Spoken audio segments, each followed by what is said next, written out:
Alright, so I'm going to start this video off by just thanking the band A.C.T for sending a copy of their new EP, Rebirth, my way. Who looks up to me, she will give me everything I need.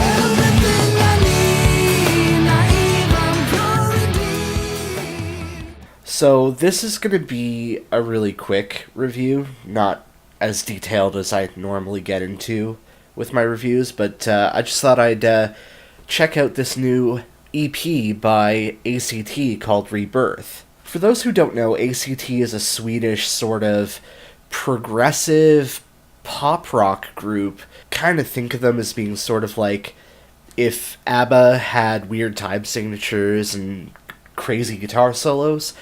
Personally, my favorite album of theirs is the album Silence, which is just a really great album. A lot of really good, like, punchy, short songs, and one good sort of epic-length conclusion track, which is just called Consequences.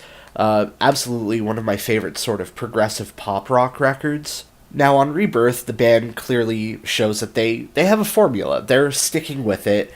The songs are all very upbeat, catchy, pop-driven sort of vocal melodies and piano parts. The first track on the EP, Ruler of the World, is sort of a 5.5-minute long run through kind of all of the band's different styles from, the very campy sort of piano-driven pop song to something a little bit darker and a little bit more robust with, like, the guitar riffing, the guitar soloing. Running Out of Luck combines a sort of darker lyrical approach with the very joyous and upbeat, fun, high-tempo experience we get from A.C.T's music. Digital Affair was the only track I was a little bit more lukewarm to, with a little bit more of an electronic influence going on, matching the band's sort of lyrical theme on that song of transhumanism, sort of the man falling in love with the computer kind of dichotomy. Meet the Past brings in more of that just really upbeat,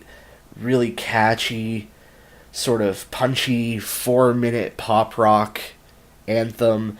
Really great guitar riffs in this one. I'd say my favorite track overall out of the 5 is the final one, A Broken Trust, which is, I would say, probably the more traditional progressive metal kind of track on the album. It kind of goes off in some darker territories. It's not quite as like upbeat and joyous, but it still has like a really big, infectious, catchy chorus.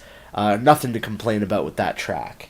Even though these songs are all very like punchy and short and catchy, the instrumental performances are brilliant. Herman Saming is, of course, an absolutely wonderful guitar player. Jerry Salin and Ola Anderson do an absolutely wonderful job trading off vocal parts, and Jerry's keyboard playing is a massive highlight of the record. Some may not know this, but drummer Thomas Lejeune, I don't know how to pronounce it, sorry for butchering your name, is also the drummer for the Swedish progressive metal band Andromeda, another really great band that sort of no one really talks about, but they're kind of, one of the more deep cuts of the Euro progressive metal scene. So overall, if you're into that sort of pop rock side of progressive metal, I definitely recommend checking out Rebirth. This is a great short EP. It's only 5 songs, less than 25 minutes of music. Really good sort of like teaser to get you into the band. However, my ultimate recommendation for my favorite album of theirs is definitely Silence, though Imaginary Friends and Last Epic are also really incredible albums to check out. Anyway, I've been Lausho. Thank you for watching.